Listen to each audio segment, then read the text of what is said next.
کہ جس کے پاس ایک وقت کی روٹی ہو اس کو دوسرے وقت کی روٹی کو بچا کر رکھنا ناجائز ہے۔ اگر کوئی بچا کر رکھتا ہے تو اس کا ایمان خطرے میں ہے، اس کا مطلب وہ اللہ پر بھروسہ نہیں کرتا ہے۔ یہاں ایک بڑی زبردست بات، اللہ کے پیچھے نام آ رہے ہیں نا، سب سے پہلے کیا ہے؟ العزیز، الحکیم، العلی، العظیم، الغفور، الرحیم۔ یہ نام ولی، نصیر، یہ ایسے نام تھوڑے ہیں۔ اب اس پر غور کرو نا، یہاں اللہ کا کیا نام آیا؟ انہ بکل شیء علیم، وہ ہر چیز کو جاننے والا ہے۔ مطلب کس کی روزی کم کرنی ہے، کس کی زیادہ کرنی ہے، کس کو گدھا گر بنانا ہے، کس کو شہنشاہ بنانا ہے، کس کو گدھاگری سے تخت پر بٹھانا ہے اور کس کو تخت سے اتار کر کے سڑکوں پر چکر کٹوانا ہے، دھول چٹوانا ہے۔ علیم، جانتا ہے۔ جو لوگ ملازمت کرتے ہیں ان کو معلوم ہے، کبھی بندے کی ٹرانسفر ہو جاتی ہے مگر اس کے کاغذ نہیں جاتے، بعض دفعہ 6 مہینہ بیچارے کو تنخواہ ہی ملتی ہے۔ اللہ کے یہ نہیں ہے، ایک آدمی یہاں ہے، ایک لمحے میں وہ دوسرے ملک میں چلا گیا، روزی وہاں پہنچ گئی۔ اور وہ میں نے پرندے کو کہا تھا پونچھ، وہ بمبے کے سمندر میں جا کر اس کے ریت میں انڈے دیتی ہے، وہاں بھی اللہ کو معلوم ہے اب یہ وہاں پہنچ گئی ہے، روزی وہاں پہنچے گی۔ فضا میں اڑ رہی ہے، چلتے ہوئے اس کو کیڑے مل رہے ہیں، روزی وہاں پہنچ گئی۔ کشمیر میں آ کر کے اترے گی، روزی اس کی وہاں پہنچے گی۔ انہ بکل شیء علیم، وہ ہر چیز کو جاننے والا ہے۔ یہ کہنے کی ضرورت ہی نہیں کہ خدایا تیرا ایک بندہ مسجد میں بیٹھا بھوکا مر رہا ہے، شاید آپ کو پتہ نہیں چلا۔ اللہ اکبر، اللہ کو بتا رہے اس کو نہیں پتہ چلا؟ پوری کائنات کو، کتنی کائنات ہے اللہ ہی جانتا ہے۔ وہ بعض لوگ کہتے ہیں نا 18,000 مخلوق، یہ غیر ایمان والوں کا خیال ہے، ہمارے یہاں ایسی کوئی روایت نہیں ہے۔ قرآن پاک کیا کہتا ہے؟ یخلق ما لا تعلمون، وہ پیدا کرتا ہے جو تم کو پتہ ہی نہیں، تم کس مخلوق کو جانتے ہو، تمہیں تو چند چیزیں معلوم ہیں۔ اور ایک روایت کے مطابق کہ جتنی مخلوق ہے اس کا چوتھا حصہ سمجھو زمین پر ہے، نہیں 40واں حصہ، اور 60% حصہ اس کا سمندر میں ہے، اور قیامت سے پہلے مخلوق ختم ہونی شروع ہو جائے گی۔ اس میں فرمایا سب سے پہلے یہ ٹڈی ختم ہوگی۔ ٹڈی سمجھتے ہیں جو یہ ناچنے والی ٹڈی نہیں، وہ جو پرندے سے تھوڑی چھوٹی ہوتی ہے اور وہ ایک دم پڑتی ہے تو پورے کے پورے علاقے کے غلے کو چٹ کر جاتی ہے، ہم اس کو اپنی زبان میں سلیا کہتے ہیں۔ اب مختلف زبانوں والے سمجھو وہ کیا چیز ہے۔ یہ ٹڈی کے لیے حضرت عمر کی روایت ہے کہ سب سے پہلے یہ ختم ہوگی۔ انہوں نے دور خلافت میں 2 آدمی دوڑائے، ایک شام کی طرف اور ایک یمن کی طرف، کہا میرے لیے وہاں سے ٹڈیاں لے کر آؤ۔ شام والا خالی ہاتھ آیا، یمن والا 4-5 ٹڈیاں لے کر آیا۔ جیسے وہ ٹڈیاں واپس آئیں حضرت عمر سجدے میں گر گئے، الحمدللہ۔ لوگوں نے پوچھا کیا ہوا؟ کہا میں ڈر گیا تھا قیامت تو نہیں آنے لگی، چونکہ حضور نے فرمایا تھا قیامت سے پہلے ٹڈی ختم ہو جائے گی، تو ابھی ہیں ٹڈیاں، اس کا مطلب کہ ابھی قیامت نہیں آئے گی، چونکہ میں کئی سال سے ٹڈیوں کو نہیں دیکھ رہا تھا۔ کیا کیا مخلوق ہے، ٹڈی کو کیا روزی دینی ہے، شیر کو کیا روزی دینی ہے، مچھلی کو کیا روزی دینی ہے۔ انہ بکل شیء علیم، وہ ہر چیز کو جاننے والا ہے۔ اللہ اکبر۔ یہ اللہ کی صفات پیش کر کے اب بتایا، اس نے بندوں کو زندگی گزارنے کا ایک ڈھنگ بتایا ہے، جو شروع میں کہا نا کہ قرآن اسی طرح آیا جس طرح پچھلے نبیوں کے پاس کتابیں آئی تھیں۔ تو پچھلے نبیوں کے پاس کیا کتابیں آئی تھیں؟ اس نے سب کو زندگی گزارنے کا ایک ڈھنگ بتایا۔ لیکن یہاں ایک بات اچھی طرح سمجھیں، کیا زندگی گزارنے میں 2 چیزیں ہیں۔ ایک یہ ہے کہ ہمارا عقیدہ کیا ہونا چاہیے، ایک یہ ہے کہ ہماری پریکٹیکل لائف، عملی زندگی کیسی ہونی چاہیے۔ عملی زندگی میں ہم 5 وقت کی نماز پڑھیں، سال میں روزے رکھیں، زندگی میں حج کریں وغیرہ وغیرہ۔ اب یہ 2 چیزیں ہیں۔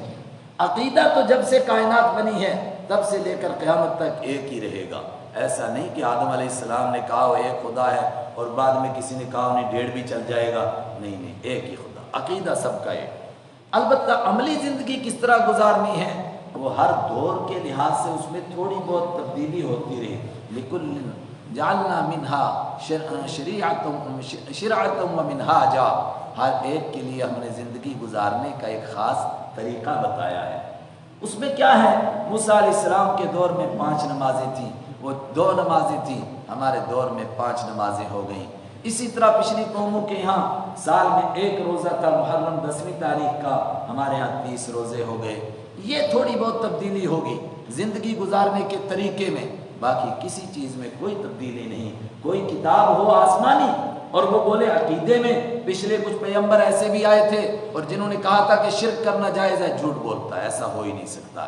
ہاں پریکٹیکل زندگی میں کہہ سکتا ہے کہ اس دور میں 2 نمازیں تھیں، 4 تھیں یا 10 تھیں، 20 تھیں، ہو سکتا ہے ایسا، لیکن اب کون سی نماز ہے؟ اب ایک طریقہ طے ہو گیا۔ کیوں؟ انسان آہستہ آہستہ بڑا ہوا، جب بڑا ہو گیا تو جس طرح انسان جوان ہوتا ہے، پہلے ہر سال اس کے کپڑے بدلتے ہیں، لیکن جب 15 سال کا ہو گیا پھر اس کا ناپ طے ہو گیا۔ اب بچہ کہے کہ سر پچھلے سال بھی ابا جی آپ نے یہی ناپ کے کپڑے بنائے تھے، اب میں 20 سال کا ہو گیا اب بھی وہی بناتے ہیں، تو ابا جی کیا کہیں گے؟ اب آپ کا ناپ طے ہو گیا، اب آپ چھوٹے بڑے نہیں ہوں گے۔ بخاری کی حدیث ہے، آپ نے فرمایا آدم علیہ السلام 60 گز کے تھے، اس کے بعد تم گھٹنا شروع ہوئے اور گھٹتے ہی چلے گئے، مگر کب تک چلے گئے؟ تقریباً قرآن و حدیث پر نظر رکھنے والے کہتے ہیں کہ قوم سمود تک۔ جب قوم سمود پر لوگ پہنچے تو پھر ایک خاص قد لوگوں کا طے ہو گیا، بس اتنی رہیں گے آپ۔ وہ ہمارے یہاں اکثر لوگ کہتے رہتے نا میرا جو پردادا تھا وہ اتنا لمبا تھا 20 گز کا، ارے کوئی کسی کا پردادا 20 گز کا نہیں تھا۔ 1450 سال پرانی روایتیں ہم کو سنا رہے ہیں۔ سب سے لمبے حضرت عباس رضی اللہ تعالیٰ عنہ تھے۔ کتنے لمبے تھے؟ عالم چنا 8 فٹ کا تھا، حضرت عباس رضی اللہ تعالیٰ عنہ زیادہ سے زیادہ 7 فٹ یا 7.5 فٹ کے تھے، کیونکہ جب وہ گدھے پر بیٹھتے تھے ان کے پیر نیچے لگتے تھے، اس سے زیادہ کوئی لمبا نہیں تھا۔ اور ٹھیکنا بھی انسان بس اتنا، ایک قد طے ہو گیا۔ جب طے ہو گیا اب شریعت بھی قیامت تک اسی طرح رہے گی، اب بدلے گی نہیں، اسی لیے کسی نئے نبی کے آنے کی ضرورت بھی نہیں ہے۔ اس دور میں تبدیلیاں ہوتی تھیں، اس لیے نئے نبی آتے تھے، بتاتے تھے۔ یہ قوم سمود تک میں نے کیوں کہا؟ اس لیے کہ ان سے پہلے قوم عاد ہے۔ قوم عاد کے لیے قرآن نے کہا التی لم یخلق مثلها فی البلاد، ان کے جیسے تو شہروں میں پیدا ہی نہیں ہوئے، اتنے لمبے تڑنگے لوگ، انہی کا میں کہتا ہوں درختوں کو ایسے کھینچ لیتے۔ یہ لیکن تاریخی روایتیں ہیں، کوئی اس پر ایمان لانا ضروری نہیں۔ آپ کو بولو کہاں بخاری میں حدیث؟ بخاری میں نہیں ہے، تفسیری کتابوں میں۔ البتہ قوم سمود کا جب دور آیا اور ابھی تک ان کے مکانات اور ان کے کھنڈرات موجود ہیں، ان کے کھنڈرات دیکھنے سے پتہ چلتا ہے کہ ان کا قد حد سے حد یہی 7 فٹ 7.5 فٹ 8 فٹ تھا، اس سے زیادہ لمبے نہیں تھے۔ عام طور پر انسان یہی 5 ساڑھے 5 6 فٹ اسی کے بیچ میں گھومتا رہتا ہے۔ اب بات پر آ جائیے کہ عقیدہ تو ایک ہی رہے گا، البتہ تھوڑے بہت احکام میں تبدیلی ہوگی، زندگی گزارنے کا ڈھنگ، لیکن کیوں انسان بدل رہا تھا۔ اب انسان کا ایک قد طے ہو گیا، اب قیامت تک کوئی دوسرا نبی نہیں آئے گا اور کوئی دوسرا حکم بھی نہیں آئے گا۔ کوئی کہے جی میں انگریزی نبی ہوں تو وہ خدا کا نبی نہیں ہوگا، انگریزوں کا نبی ہو سکتا ہے۔ شرع لکم من الدین، سنوا بڑی اہم آیت ہے۔ شرع، اس نے قانون مقرر کیا، لکم تمہارے لیے، من الدین، دین میں سے، اور دین کہتے ہیں عقیدوں کو، اور آگے آئے گا شرعتن، اس کے معنی قانون، یعنی وہ احکام، پریکٹیکل لائف کیسے زندگی گزارنی ہے۔ اس نے عقیدے میں تمہارے لیے مقرر کیا انہی عقیدوں کو، ما وصا بہ نوح، جس کی اس نے وصیت کی نوحً، حضرت نوح علیہ السلام کو، والذی اوحیت الیک، اور وہی جس کی ہم نے وحی کی آپ کی جانب، وما وصینا بہ ابراہیم، اور وہی عقیدہ تم کو بتایا گیا اس قرآن کے ذریعے سے، جس کا تاکیدی حکم دیا ہم نے ابراہیم علیہ السلام کو، وموسیٰ، اور موسیٰ علیہ السلام کو، وعیسیٰ، اور عیسیٰ علیہ السلام کو، اور یہ کیا حکم تھا ان کو؟ ان اقیم الدین، کہ تم دین کو قائم کرو، ایک عقیدے کے اوپر سارے انسانوں کو کھڑا کرو، اور خود بھی کھڑے ہو جاؤ۔ اگر تمہارے پاس طاقت ہے تو اس کو استعمال کرو، نہیں ہے تو دعوت کو پیش کرو۔ مکی تو مکی زندگی ہے، اس میں تو دعوت ہی دی جاتی تھی، اور آگے آ رہا ہے الجھو مت، مگر پیش کرو ان کو، یہ سچا دین ہے، تاکہ کل وہ قیامت کو نہ کہہ سکے کہ آپ نے ہم کو بتایا نہیں تھا۔ ان اقیم الدین، کہ دین کو قائم کرو، ولا تتفرقوا فیہ، اور اس میں الگ الگ فرقوں میں مت بٹو، اور دین میں عقائد میں کبھی کوئی فرقوں میں نہیں بٹ سکتا ہے، ہو ہی نہیں سکتا ہے۔ دو دو عقیدے ہو جائیں، کچھ کہیں کہ خدا ایک ہے اور کچھ کہیں دو ہے، ایسا کیسے ہو سکتا ہے؟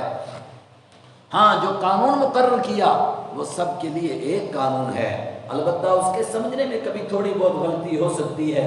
کوئی کہے کہ نماز میں ہاتھ ادھر باندھو, کوئی کہے ذرا اوپر باندھ لو, کوئی مسئلہ نہیں, اس میں کوئی جھگڑا نہیں ہے. اس کی وجہ سے پارٹی نہیں بنتی ہے. کوئی کسی کو گمراہ نہیں کہہ سکتا ہے, اور اگر کہتا ہے تو پکا دجال ہے, پکا گمراہ ہے. اس کو نہیں کہہ سکتا ہے بھائی ٹھیک ہے تو صحابہ میں بھی تھا, کوئی اتنا بڑا مسئلہ یہ نہیں ہے. ولا تتفرقوا فیہ, مثلا کوئی زور سے آمین کہتا ہے, کوئی آہستہ کہتا ہے. آہستہ کہنے والا اپنے دلائل پیش کرتا ہے, زور والا بھی پیش کرتا ہے. دونوں سے پوچھو, اگر آہستہ کہیں گے تو نماز میں کوئی خلل, کہتے ہیں کوئی نہیں. اگر کوئی کہے گا خلل آئے گا, اس کا مطلب اس کے دماغ میں خلل ہے, وہ جانتا ہی نہیں اصول کو. اور اگر نہیں کہیں گے زور سے کوئی خلل کا, کوئی بالکل نہیں. ہم تو یہی کہتے ہیں کہ آہستہ کہنا بہتر ہے, زور سے کہیں گے تب بھی نماز ہو جائے گی, وہ کوئی جھگڑے کی بات نہیں. ولا تتفرقوا فیہ, اور مت اس میں فرقے بناؤ. کبر علی المشرکین ما تدعوہم الیہ, یہ چیز بھاری ہے مشرکوں پر, ما تدعوہم الیہ, جس کی طرف تم ان کو بلاتے ہو. بہت اہم بات ہے. کیا مطلب؟ یہ بات الحمدللہ اگر آپ کو کبھی موقع ملے سورہ عنکبوت کا دوسرا رکوع پڑھیں, اس میں سمجھ میں آئے گی. ہر مشرک چلتا کہاں سے ہے؟ ہر ایک مشرک کسی دیوتا کے نام پر ایک پارٹی کھڑی کرتا ہے, فلاں پارٹی, میری پارٹی. پھر اس کے اوپر وہ پارٹی کو زندہ رکھنے کے لیے محنت کرتا ہے. جب تم ایک خدا کی دعوت دیتے ہو, ان پر بھاری گزرتا ہے. وہ کہتے ہیں اس کا مطلب ساری پارٹیاں ختم اور ایک پارٹی باقی بچی. یہی تو سورہ صاد کے شروع میں ہم نے پڑھا تھا نا, اجعل الآلہۃ الہا واحدا, کیا اس نے سارے خداؤں کو مار کے ایک ہی چھوڑا؟ ان ھذا لشیء عجاب, یہ تو حیرتناک بات ہے. اور میں کہہ رہا ہوں یہی وہ چیز ہے جو مشرکوں کو, جو یہودیوں کو, جو عیسائیوں کو, جب شرک پسند طبیعتوں کو بری لگتی ہے. کیا کہ آپ ساری پارٹیاں ختم کرنا چاہتے ہو؟ جناب الگ الگ پارٹیاں ہیں, الگ الگ پارٹیوں کے بینر ہیں, الگ الگ پارٹیوں کے فائدے ہیں. جب الگ الگ پارٹیاں بنیں گے, ان کے پریزیڈنٹ بنیں گے, ان کے بہت عہدیدار بنیں گے, آپ ایک ہی پارٹی بناتے ہو تو اس کا مطلب پھر ایک ہی عہدیدار ہو گیا, ایک ہی پریزیڈنٹ بنا, باقی ساری پارٹیاں ختم. یہ بھاری چیز لگتی ہے مشرکوں کو. اللہ یجتبی الیہ من یشاء, بھاری لگتی ہے تو لگتی رہے. اللہ کھینچتا ہے اپنی طرف من یشاء, جس کو چاہتا ہے. اللہ یجتبی, یجتبی کے دو معنی, چن کر کے کھینچتا ہے. ایمان ایرے غیرے نتھو خیرے کو نصیب نہیں ہوتا ہے, چنتا ہے وہ, چن کر کے کسی کو ایمان نصیب کرتا ہے. سب ابو بکر و عمر و عثمان نہیں بنتے ہیں, اللہ چنتا ہے. چن کر کے یہدی الیہ یجتبی الیہ من یشاء, کھینچتا ہے اپنی طرف جس کو چاہتا ہے. اس پر اشکال ہوا کہ اگر کسی کو نہیں کھینچا, ابو جہل نہیں کھینچا, ابو لہب نہیں کھینچا, تو اس کی غلطی کیا ہے؟ میں اس کی غلطی ہے وَيَهْدِي إِلَيْهِ مَن يُنِيبُ, اور اپنی طرف کھینچتا ہے, راستہ دکھاتا ہے, من يُنِيبُ, جو اس کی طرف آنا چاہتا ہے. ابو جہل آنا ہی نہیں چاہتا تھا. دنیا بھر کے جتنے نافرمان ہیں وہ اللہ کے دین کو سمجھنا نہیں چاہتے ہیں, ورنہ وہ ہم سے بڑے عقل مند ہیں, ہم سے زیادہ عقل و دانش رکھتے ہیں, ہم سے زیادہ قرآن کی تفسیر کر سکتے ہیں, مگر چلنا نہیں چاہتے ہیں. میں تو اس سے زیادہ آگے بڑھ کر بات کرتا ہوں. بہت سارے ہیں جو قرآن کی تفسیر کرتے ہیں, مگر خود ان کو اس پر عمل نصیب نہیں ہوتا ہے. اللہ مجھے اور آپ کو اس سے بچائے. کیوں؟ عمل کرنا بڑا مشکل ہے. کس کو نصیب ہوتا ہے؟ یہدی الیہ من ینیب, راستہ دکھاتا ہے اپنی طرف, من ینیب, جو اس کی طرف متوجہ ہوتا ہے. یعنی آسان ترجمہ, کھینچتا ہے اپنی طرف, من ینیب, جو کھینچنا چاہتا ہے. اور جو کہ نہیں مجھے نہیں جانا ادھر, تو خدا اس کا محتاج نہیں ہے, اس کو چھوڑ دیتا ہے اندھیریوں میں بھٹکتے ہوئے. جا ڈبکیاں مارتا جا, کون تجھے پوچھتا ہے تیری قیمت ہی کیا ہے؟ ارے غیر نتھو خیرے کو ایمان نہیں ملتا ہے. کس کو ملتا ہے؟ جس کو اللہ چنتا ہے, چن کر کے دیتا ہے. اور ایمان کے بعد ایک اور بڑی چیز ہے, وہ ہے کتاب کا علم. اس کے لیے تو بڑی بات کہی. اس کو لیے فرمایا ہم ثم اورثنا الکتاب الذین اصطفینا من عبادنا, پیچھے گزر چکا ہے. یہ 19ویں پارے میں سورت کون سی تھی بھائی؟ نام ہی نہیں چل رہا ہے سورت کا. سورہ ثم اورثنا الکتاب الذین اصطفینا, نہیں 22ویں پارے میں سورہ فاطر. میں نے غلط کہا نا پارا, تو آپ تلاش بھی کیسے کریں, میں ہی ایسا حافظ ہوں. پھر ہم نے وارث بنایا اس قرآن کو, کس کو وارث بنایا؟ ثم اورثنا الکتاب الذین اصطفینا, جن کو ہم نے چھانٹا اپنے بندوں میں سے. غیر کو علم نہیں ملتا ہے, ہم چھانٹتے ہیں, چھانٹ کر کچھ لوگوں کو اپنا قرآن دیتے ہیں. لیکن پھر کیا ہوتا ہے؟ آئے ہائے, پھر کیا ہوتا ہے؟ ثم اورثنا الكتاب الذين اصطفينا من عباده فمنهم ظالم لنفسه. پھر بڑا طبقہ وہ ہوتا ہے جن کو قرآن کا علم ملتا ہے مگر وہ اپنے اوپر ظلم کرتے ہیں. وہ قرآن کو شہرت کا ذریعہ بناتے ہیں, وہ قرآن کو پیسے کمانے کا ذریعہ بناتے ہیں, وہ قرآن کو عزت حاصل کرنے کا ذریعہ بنا لیتے ہیں. اس کو اللہ کی کتاب سمجھ کر عمل نہیں کرتے. پھر دوسرا طبقہ وَمِنْهُمْ مُقْتَصِدٌ, اور ایک دوسرا طبقہ ہوتا ہے جن کو کتاب نصیب ہوتی ہے, وہ درمیانے رہتے ہیں. درمیانے مطلب قرآن کے تقاضوں پر پورے نہیں اترتے لیکن کم سے کم اپنی زندگی تک قرآن کے اوپر عمل کرتے ہیں. وَمِنْهُمْ سَابِقٌ بِالْخَيْرَاتِ بِإِذْنِ اللَّهِ, ہاں اس میں سے کچھ ہیں جو اللہ کے کرم سے آگے نکل جاتے ہیں. تو مجھے تو صرف اتنا بتانا تھا, وہاں بھی کہا کہ قرآن کا وارث کس کو بنایا جاتا ہے, چھانٹ کر کے. بڑا گندا جملہ ہے. جو لوگ کہتے ہیں کہ مدرسوں کو ایسے بچے ملتے ہیں جو ریجیکٹڈ مال ہوتا ہے, کہیں نہیں لگتا, ان کو مدرسے میں بھیجتے ہیں. کبھی بھیجتے ہوں گے, آج تو ایسا نہیں ہے. 700 بچے ہیں آپ کے ہاں, آپ انٹرویو لے کر دیکھ لیجئے, کسی سے مقابلہ کرا لیجئے گا. نہیں, یہ وہ ہیں جن کو اللہ نے چھانٹا ہے. مگر اب ان میں سے 3 طبقے بنیں گے. ایک اپنے اوپر ظلم کرنے والا, اللہ ہم کو بچائے. دوسرا وہ جو بیچ میں رہے گا. تیسرے ہیں تھوڑے سے جو آگے نکلیں گے. اللہ ہم کو ان میں شامل فرمائے اپنے کرم سے, اپنے احسان سے, بِإِذْنِ اللہ. اللہ نے خود فرمایا اللہ کے احسان سے. تو اللہ تعالیٰ اپنی طرف کھینچتا ہے چن کر جس کو چاہتا ہے, مگر کس کو کھینچتا ہے؟ اس کی لاٹھی اندھے کی لاٹھی نہیں ہے. کہتے کیا ہوا؟ کہتے بس وہ بابا صاحب مار تو کسی کو رہے تھے, لاٹھی مجھے لگ گئی. پھر کیا ہوا؟ کہا بس پھر بہار آ گئی. بے ارادہ ہی جو ان سے نگاہ ٹکرا گئی, یوں ہی زندگی میں بہار آ گئی. بس پھر تو پیسوں کی بارش لگ پڑی, رشوت کے بھی, چوری کے بھی, سب آنے لگ گئے. اللہ کی لاٹھی اندھی لاٹھی نہیں ہے. وہ کس کو چنتا ہے, کھینچتا ہے, مگر کس کو یہدی الیہ من ینیب, اس کو ہدایت دیتا ہے جو اس کی طرف آنا چاہتا ہے. وما تفرقوا الا من بعد ما جاءهم العلم, اور جتنے لوگ دین سے باہر ہیں کیا وہ صرف جہالت کی وجہ سے ہیں؟ کہا نہیں, ان کے پاس علم ہے, معلومات ہیں, وہ جانتے ہیں اللہ ایک ہے, مانتے کیوں نہیں ہیں؟ ضد کی وجہ سے. وما تفرقوا, اور نہیں اختلاف کیا ان لوگوں نے جنہوں نے بھی اختلاف کیا دین سے, الا من بعد ما جاءهم العلم, مگر اس کے بعد کہ ان کے پاس علم آ چکا ہے, ان کو معلوم ہے میں غلط راستے پر چل رہا ہوں. کیوں چلتا ہے؟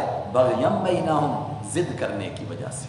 بس اس نے ایک پارٹی بنائی, اس کا مطلب میری پارٹی کمزور پڑ جائے گی. یہ پارٹیوں کو زندہ رکھنے کا طریقہ ہے, اس کے سوا کچھ نہیں ہے.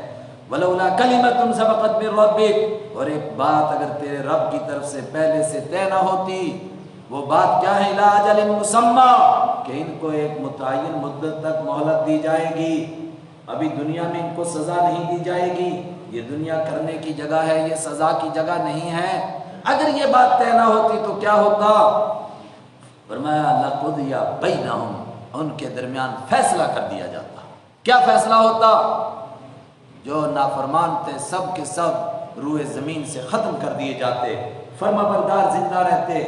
لیکن دنیا میں اس طرح وہ فیصلہ نہیں کرتا ہے.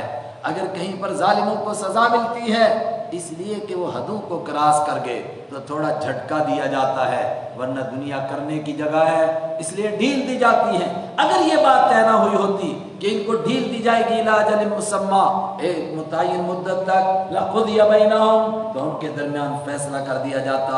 وَإِنَّ الَّذِينَ أُورِثُوا الْكِتَابَ مِن بَعْدِهِمْ لَفِي شَكٍّ مِّنْهُ مُرِيبٍ.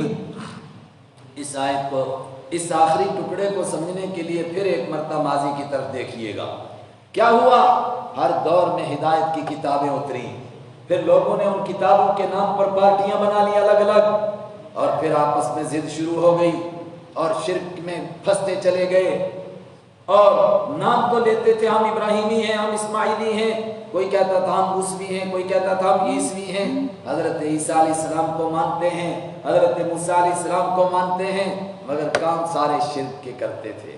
اور یہ تو پہلے لوگوں کی بات ہے. اس کے بعد میں جو پیدا ہوئے, جو بعد میں آئے, وہ کیسے تھے؟ کہا وہ تو حدوں کو اکراس کر گئے. اردو کا محاورہ نا, بڑے میاں چھوٹے میاں, سبحان اللہ. انہوں نے کیا کیا؟ کہا انہوں نے تو کتاب کی دھجیاں اڑا دی. اور بالکل میں انشاءاللہ ابھی آپ کو بتاتا ہوں کیسے اڑائی انہوں نے. ان الذین اورثوا الکتاب, پھر وہ لوگ جن کو کتاب کا وارث بنایا گیا, وارث بنایا مطلب من بعدہم، ان بڑوں کے بعد جن کو کتاب ملی ان کو کتاب پر یقین ہی نہیں ہے، لفی شک منہ مریب، وہ کتاب کی طرف سے ایسے شک میں پڑے ہوئے ہیں جس شک نے ان کو مریب الجھاؤ میں ڈال دیا ہے، الجھن میں ہے، ان کو یقین ہی نہیں ہے کچھ۔ کیسے؟ میں آپ کو فرق بتاتا ہوں۔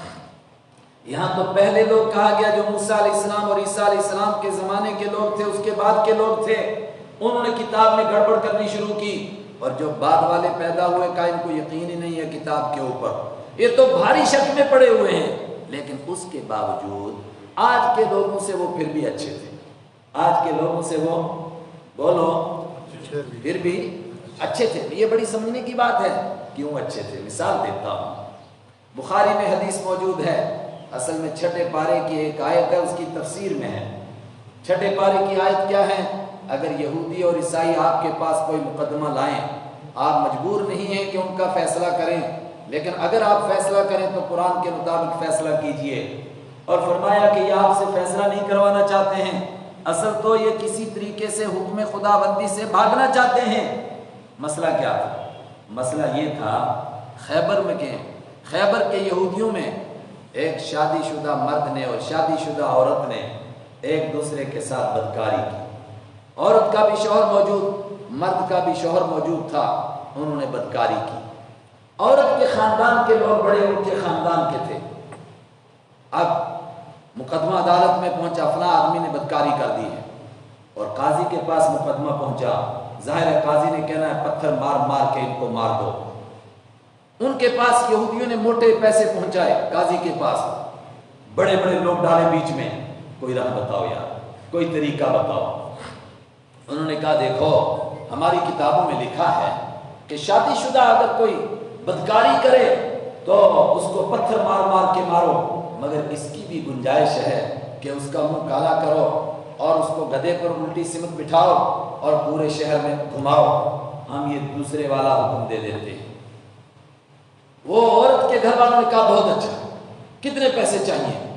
ابھی یہ لین دین ہو رہا تھا تو بات پھیل گئی شہر میں، قاضی بک گیا، قاضی سمجھ گئے نا، جج بک گیا۔ جج جو ہے وہ پیسے لے کر رشوت لے کر ایسا فیصلہ کر رہا ہے۔ جج بڑا چالاک تھا، اس نے کہا ایک کام کرتے ہیں، اب یہ ہم فیصلہ کرنا چاہ رہے تھے لیکن تم کہتے ہو کہ ہم یہ پیسے لے کر فیصلہ کرتے ہیں، بالکل نہیں، اگر ہم یہ پیسے لے کر فیصلہ کرتے ہیں تو آزما لو، ایک کام کرتے ہیں، یہ جو مدینہ میں مدعی نبوت ہیں جو کہتے ہیں مجھ پر وحی آتی ہے، ان کے پاس جاؤ، ان سے مسئلہ پوچھو، یہ بھی یہی مسئلہ بتائیں گے جو ہم بتا رہے ہیں۔ انہوں نے ایسا کیوں کیا؟ ان کے ذہن میں تھا یہ نبی رحمت ہے، ہر جگہ مہربانی کرتے ہیں، درگزر کرتے ہیں، سب کو معاف کرتے ہیں۔ خیبر کے یہودیوں نے مل کر کے آپ کو زہر دیا۔ بخاری کی حدیث ہے، آپ نے ان سب سے پوچھا تمہارا مشورہ تھا؟ انہوں نے کہا بالکل ہمارا مشورہ تھا، مگر آپ نے معاف کیا، کسی کو قتل نہیں کیا۔ آج کسی لیڈر کو کوئی اس طرح زہر دے کوئی معاف کرے گا؟ پوری دنیا میں مجھے بتا دے کوئی معاف کرے گا؟ نہیں کرے گا، آپ نے معاف کیا، فرمایا جاؤ سب کو معاف کرتا ہوں۔ ان کے ذہن میں تھا کہ حضور معاف کر دیں گے، لیکن ان کو نہیں معلوم تھا کہ اللہ کے جہاں قانون آ جائے وہاں اللہ کے نبی کوئی سمجھوتا کر سکتے؟ مکہ فتح ہوا، ایک عورت نے چوری کی، عورت آپ کے سامنے لائی گئی، آپ نے فرمایا اس کے ہاتھ کٹیں گے۔ مکہ کے لوگوں نے کہا ہم تو ابھی مسلمان ہوئے ہیں، یہاں بولتے ہیں جمعہ سے جمعہ 8 دن، ان کو تو 8 دن بھی نہیں ہوئے تھے، کہنے لگے کل تو مسلمان ہوئے ہیں، اب اتنا سخت احکام ہم پر نافذ کرو گے، کوئی نرمی اختیار کرو۔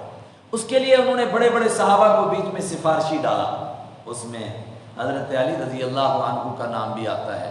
انہوں نے کہا کہ ان کے ساتھ نرمی کی جائے، آپ جلال میں آ گئے، آپ نے فرمایا اس ذات کی قسم جس کے قبضے میں محمد کی جان ہے، اپنا نام لیا، اگر فاطمہ بھی چوری کرے گی لقطعت یدہا، اس کا ہاتھ بھی میں اس مجمع کے سامنے کاٹ دوں۔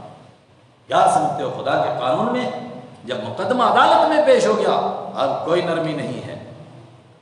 لیکن یہودیوں نے کیا کہا؟ جو مقدمہ لے کر گئے تھے وہ قرآن میں موجود ہے، انہوں نے کہا کہ اگر تم کو یہ فیصلہ سنایا گیا جو ہم بتا رہے ہیں تو لے لینا، اگر کوئی دوسرا فیصلہ سنایا گیا تو نہیں لینا۔ چنانچہ یہ آئے اور انہوں نے یہ مقدمہ آپ کے سامنے پیش کیا، آپ نے فرمایا کہ تمہارے پاس تورات تو موجود ہے، تو تورات کے مطابق کیوں نہیں فیصلہ کرتے؟ کہنے لگے کہ تورات میں تو مختلف احکام ہوتے ہیں، اور اس میں تو ایسا بھی ہے کہ بھئی منہ کالا کرو اور گدھے پر بٹھا کر کے بازار میں گھما دو، تو ایسا بھی ہے۔ آپ نے فرمایا فاتو بالتورات، تورات کو لے کر کے آؤ۔ وہ تورات کو لے کر کے آئے، اور اس نے جب آیت رجم پڑھنی شروع کی نا، تو جب یہ حکم آیا رجم کا تو آگے پیچھے کا تو پڑھا، لیکن اس کو کر کے گزار گیا، کسی کو پتہ ہی نہ چلے۔ حضرت عبداللہ بن سلام وہاں موجود تھے، انہوں نے کہا یا عدو اللہ ارفع راسک، اور خدا کے دشمن ہاتھ اٹھا۔ اس نے ہاتھ اٹھایا، اس کے نیچے یہی آیت تھی کہ اگر کوئی بدکاری کرے شادی ہونے کے باوجود، اس کو پتھر مار مار کے مارا جائے۔ بخاری میں حدیث موجود ہے، آپ نے یہی فیصلہ کیا، ان کو پتھر مار کے مارا جائے گا، اور مدینہ میں ان کو رجم کیا گیا۔ یہ بات کب ہے؟ حضور کے زمانے کی۔ آج یہودیوں کی حکومت اسرائیل میں موجود ہے، کسی بدکار کو کوڑے لگائے جاتے ہیں؟ بولو نا، نہیں لگتے ہیں۔ ان کا کیا قانون ہے؟ یہی رومن لا ہے جو پوری دنیا کے اندر ہے۔ ایسے تو اس کو کہنے کے لیے کہتے ہیں جی یہ برٹش لا ہے، یہ امریکن لا ہے، یہ انڈین لا ہے، لیکن اصل میں یہ سر رومن لا ہے۔ اس کے گرد گھومتا ہے دنیا میں، جہاں بھی جو 307 ایک ہی ہے، 302 ایک ہی ہے، کوئی بدلتا نہیں ہے، تقریباً بس ذرا ذرا سی ادھر ادھر ہو جاتی ہیں باتیں، اس سے کیا فرق پڑتا ہے؟ ان کے یہاں بھی اللہ کی کتاب موجود ہے، مگر اس کے مطابق فیصلہ نہیں۔ اس دور کے لوگ ایسا نہیں کر سکتے تھے کہ تورات موجود ہوتی اور تورات کے مطابق فیصلہ نہ کرتے، لیکن اب گرے نیچے کے نہیں گرے۔ ثم اورثنا، پھر وارث بنے کتاب کے وہ لوگ جو اس کے بعد آئے، لفی شک منہ، ان کو تو کتاب میں بہت شک ہے۔ میں نے کہا یہ شک قیامت تک بڑھتا چلا گیا، یہاں تک کہ آج کے یہودیوں کو بھی اپنی کتاب پر بالکل یقین، بولو نا، اگر ہوتا تو اس پر عمل کرتے کہ نہیں کرتے؟ کرتے۔ ان کی اپنی حکومت ہے، پاورفل حکومت ہے، ان سے کوئی پوچھنے والا نہیں ہے۔ رہی بات ہماری ایک بالشت پر نہیں ہے، ہماری تو کسی کی ادھار دی ہوئی ہے، وہ جیسے کہتے ہیں وہ ویسے بیچارے چلتے ہیں، ہاتھ جوڑ کے کھڑے رہتے ہیں، تو اس کو اپنی حکومت تو نہیں کہہ سکتے، وہ ان کی اپنی ہے۔ فَلِذَلِكَ فَادْعُوا، اے میرے پیارے، سب بک گئے ہر جگہ، کتاب کو بیچ گئے، یہ ہے سچا دین۔ فَلِذَلِكَ فَادْعُوا، اس دین کے لیے فَادْعُوا، آپ دعوت دیتے رہیے، آپ سب کو بلاتے رہیے، یہودی ہوں، عیسائی ہوں، مشرک ہوں، وَاسْتَقِمْ، اور سیدھا رہیے، کما امرتا، جیسے آپ کو حکم دیا گیا۔ اللہ اکبر، سیدھا رہیے۔ ایک مقام پر آپ نے فرمایا سب سے مشکل آیت مجھے یہی گزرتی ہے جس میں کہا جاتا ہے سیدھا رہیے کما امرتا، جیسا کہ آپ کو حکم دیا گیا، اور فرمائیے ان کو وَأُمِرْتُ لِأَعْدِلَ بَيْنَكُمْ، مجھے حکم دیا گیا ہے میں عدل اور انصاف سے کام لوں، بینکم، تمہارے بیچ میں۔ مکہ والی آیت ہے، مکہ میں نازل ہوئی ہے، ابھی کوئی ہماری حکومت نہیں ہے، لیکن غیروں کے بیچ میں رہتے ہوئے ہم کیا کر سکتے ہیں؟ کہا اس دین کی دعوت دے سکتے ہیں، اور کیا کر سکتے ہیں؟ عدل و انصاف کر کے دکھا سکتے ہیں کہ ہم کیسے لوگ ہیں، اور کیا کر سکتے ہیں؟ فرمایا وَقُلْ آمَنْتُ وَلَا تَتَّبِعْ أَهْوَاءَهُمْ، اور ان کی خواہشوں کے پیچھے نہ چلیے، ان کی طرح نہ بنیے، ہوشیار رہیے، کہیں آپ کو یہ کھینچ نہ لیں۔ حضور کو کوئی کھینچ سکتا تھا؟ مت پیچھے چلیں آپ ان کی خواہشات کے، حضور چل سکتے تھے ان کی خواہشات کے پیچھے؟ پھر کیا کہا گیا ہے؟ آپ کو کہا گیا ہے، امت کو سنایا گیا ہے کہ جب میں اپنے نبی کو کہہ رہا ہوں کہ جب غیروں کے ماحول میں رہنا ہو ہوشیار رہو، کوئی طریقہ ان کا نہیں اپنا لینا، کوئی ان کی خواہش کو نہیں اپنا لینا، اور کیا کیجئے وَأُمِرْتُ لِأَعْدِلَ بَيْنَكُمْ، اور مجھے حکم دیا گیا میں حکم کروں، انصاف کروں تمہارے درمیان۔ اللہ ربنا وربکم، اللہ ہمارا بھی رب ہے اور تمہارا نہیں، بیچ میں چھوڑ گیا۔ وَقُلْ آمَنْتُ، اور آپ کہہ دیجئے میں ایمان لایا بما انزل اللہ، اس کے اوپر جو اللہ نے اتارا، من کتاب، کوئی بھی کتاب، تورات ہے، انجیل ہے، زبور ہے، جو آسمان سے اللہ نے کتابیں اتاری ہیں، جو ان کی اصل تعلیم تھی ہم ان کو مانتے ہیں، لیکن اگر کسی نے ملاوٹ کر دی ہم اس کے ذمہ دار نہیں ہیں۔ وَلَا تَتَّبِعْ أَهْوَاءَهُمْ، اور وَأُمِرْتُ، اور مجھے حکم دیا گیا لِأَعْدِلَ بَيْنَكُمْ، کہ میں تمہارے درمیان انصاف کروں۔ اللہ ربنا وربکم، اللہ ہمارا بھی رب ہے، اللہ تمہارا بھی رب ہے۔ اور پھر جھگڑا ہو جائے تو کیا کرو؟ نہیں نہیں، جھگڑا نہیں کرنا۔ لنا اعمالنا ولکم اعمالکم، کہہ دو ہمارے لیے ہمارے کام، تمہارے لیے تمہارے کام۔ لنا، ہمارے لیے، اعمالنا، ہمارے اعمال، ولکم اعمالکم، تمہارے لیے تمہارے اعمال جب ہم نے دین کو کھول کر سمجھا دیا، لا حجت بیننا و بینکم، اب کوئی جھگڑا نہیں رہ گیا ہمارے درمیان اور تمہارے درمیان، ہم نے بات صاف کہہ دی، اب جھگڑنے کی ضرورت نہیں، اللہ یجمع بیننا، اب انتظار کرو اللہ کے فیصلے کا، مگر وہ فیصلہ کہاں ہوگا؟ قیامت کے دن اللہ جمع کرے گا ہم سب کو، وَإِلَيْهِ الْمَصِيرُ، اور اسی کی طرف لوٹ کر کے جانا ہے۔ غیر ایمان والوں کے ماحول میں، جہاں دنیا بھر کے اندر ایمان والے تھوڑی تعداد میں ہوں، کیا کرنا ہے؟ یہ ہمت کی صورت ہے، یہ کام کرنے ہیں۔ کیا کام کرنا ہے؟ فَلِذَلِكَ فَادْعُوا، اس دین کی دعوت دینی ہے، وَاسْتَقِمْ، اس کے اوپر قائم رہنا ہے، وَلَا تَتَّبِعْ أَهْوَاءَهُمْ، ان کی خواہشوں پر نہیں چلنا ہے، ان کو کہنا ہے ہم جو کچھ ہم پر اترا اس کو بھی مانتے ہیں، جو تم پر اترا اس کو بھی مانتے ہیں۔ عدل و انصاف ایسا کرنا ہے کہ وہ بھی کہیں کہ ہمارے لوگ تو بک جاتے ہیں، اگر کوئی بندہ نہیں بک سکتا وہ یہی ہے، اللہ ربنا و ربکم، ان کو کہنا ہے ہم اس اللہ کی دعوت دیتے ہیں جو ہمارا بھی رب ہے تمہارا بھی رب ہے۔ رہی بات فیصلہ کیسے ہوگا، ہمارے لیے ہمارے اعمال، تمہارے لیے تمہارے اعمال، کوئی جھگڑے کی بات ہی نہیں ہے، ہم نے کھول کر بات کہہ دی، اللہ یجمع بیننا، اب اللہ جمع کرے گا ہم سب کو قیامت کے دن، وَإِلَيْهِ الْمَصِيرُ، اور اسی کی طرف لوٹ کر کے جانا ہے۔ وَالَّذِينَ يُحَاجُّونَ فِي اللَّهِ، اور وہ لوگ جو جھگڑا کریں اللہ کے بارے میں، آپ نے اتنا کھول کر سمجھایا اور پھر کہا کہ کوئی جھگڑا نہیں، بھائی میں تو جھگڑنا چاہتا ہی نہیں، کوئی جھگڑے کی بات ہی نہیں ہے، مگر وہ کہے نہیں مجھے تو جھگڑنا ہی جھگڑنا ہے۔ کس پر جھگڑنا ہے؟ اللہ کے بارے میں کہ اللہ ہے یا نہیں ہے، فرمایا اس کو اللہ کے حوالے کر دو، اس سے جھگڑا مت کرو۔ والذین یحاجون، اور وہ لوگ جو جھگڑا کرتے ہیں فی اللہ، اللہ کے بارے میں، من بعد ما، اس کے بعد کہ استجیب لہ، اللہ کی بات کو مانا گیا ہے، ایک بڑے طبقے نے مانا، دنیا کے عقل مند لوگوں نے مانا، دنیا کے پڑھے لکھے لوگوں نے مانا، دنیا کے سواد اعظم نے، سب سے بڑی تعداد نے اللہ کو مان لیا۔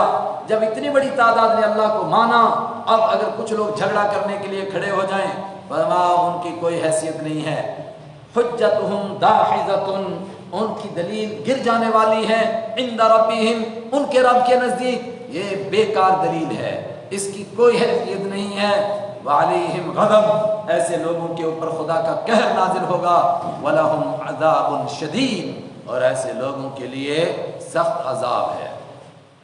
اللہ الذی انزل الکتاب، اللہ وہ ہے جس نے یہ کتاب اتاری ہے بالحق، سچا دین دے کر، جو کچھ سچ ہے، جو کچھ حق ہے، جو کچھ اللہ تعالیٰ اپنے بندوں کو سچ چاہتا ہے وہ اس کتاب میں آ چکا ہے۔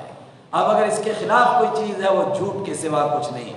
اور اللہ نے کیا اتارا؟ والمیزان، اور اللہ نے یہ عدل و انصاف کا نظام اتارا ہے۔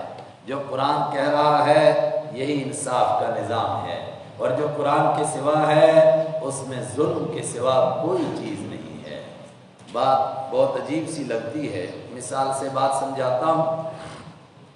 ایک ملزم پکڑا گیا کسی جرم میں، اور اس کے لیے چارج شیٹ تیار ہو گئی، کورٹ میں پیش ہو گئی، 3 سال تو فرد جرم لگنے میں لگ گیا، وہ جیل میں ہے بیچارہ۔ فرد جرم یعنی کیس کے رجسٹرڈ ہونے میں کہ اس پر کیس چلے کہ نہ چلے، ہے اس کے لائق کہ یہ کیس چلایا جائے کورٹ میں کہ اس کے لائق نہیں ہے۔ 3 سال تک بحث ہوتی رہی، 3 سال کے بعد کہا آپ کو باعزت بری کیا جاتا ہے، یہ کیس آپ پر چڑھتا ہی نہیں ہے۔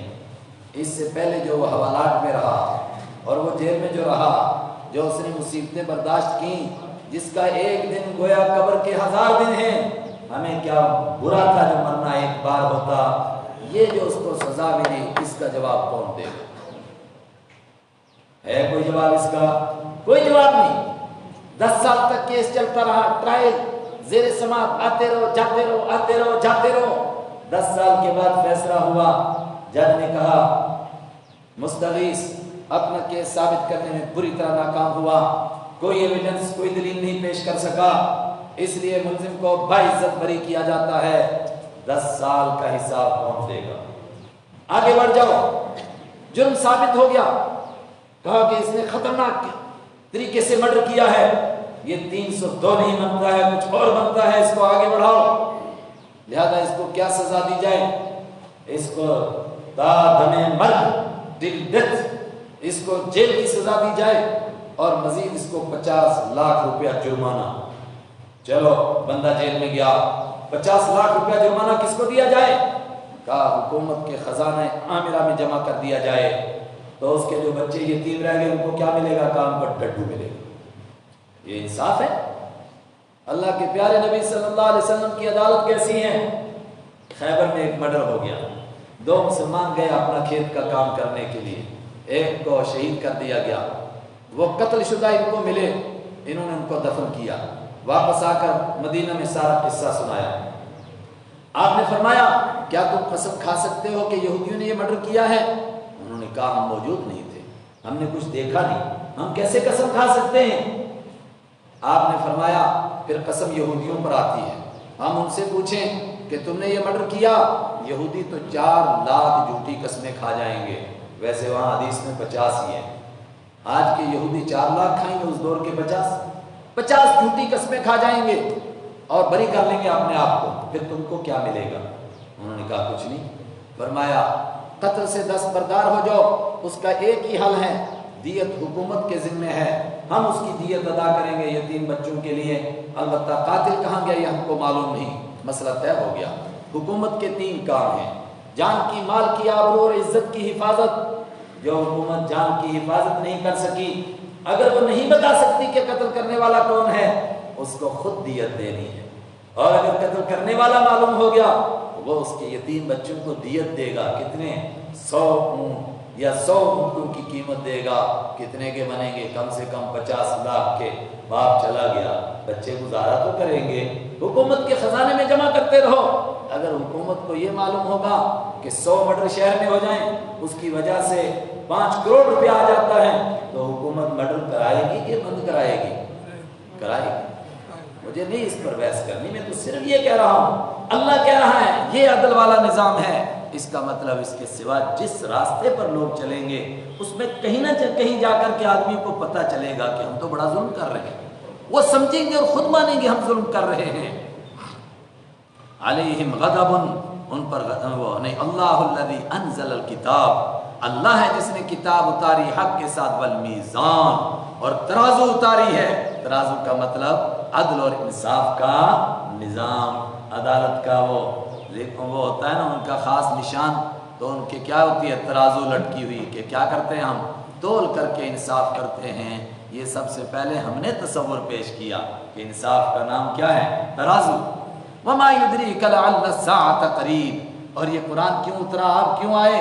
فرمایا اس لیے کہ اب قیامت قریب آ گئی ہے۔ اور بہت سارے لوگ کہتے ہیں کہ اچھا کہاں ہے، آتی کیوں نہیں، ہم پر وہ عذاب کیوں نہیں آتا؟ یستعجلوا، جلدی مانگتے ہیں، بہا، اس قیامت کو، الذین لا یؤمنون بہا، جو اس کو مانتے نہیں، والذین آمنوا، اور وہ لوگ جو مانتے ہیں، مشفقون منہا، وہ اس کا نام سن کر کے گھبراتے ہیں، آئے ہائے، وَيَعْلَمُونَ، اور وہ جانتے ہیں، أَنَّهَا الْحَقُّ، کہ یہ بالکل سچی بات ہے، الا سنو، ان الذین یمارون فی الساعۃ، جو لوگ شک کرتے ہیں قیامت کے بارے میں، انا، بے شک، الذین، جو لوگ یمارون، شک کرتے ہیں، فی الساعۃ، قیامت کے بارے میں، لفی ضلال بعید، وہ کوئی ڈاکٹر ہو، پروفیسر ہو، انجینئر ہو، دنیا کا کوئی بہت پڑھا لکھا بندہ ہو، وہ پرلے درجے کی گمراہی میں پڑا ہوا ہے۔ اللہ لطیف، خدا اس کا بیڑا غرق کیوں نہیں کرتا؟ اللہ لطیف، اللہ بڑا مہربان ہے، بعبادہ، اپنے بندوں پر ایسے ناہنجاروں کو بھی مہلت دیتا ہے۔ مہلت ہی نہیں دیتا، یہ اس کی زمین پر چلتے ہیں، اس کو آنکھیں دکھاتے ہیں، مگر یرزق من یشاء، وہ روزی دیتا ہے جس کو چاہتا ہے، لیکن ڈھیل دے رہا ہے، ورنہ وہ القوی العزیز، وہ بڑا طاقت والا ہے، العزیز، سب پر غالب ہے۔ صدق اللہ مولانا العظیم۔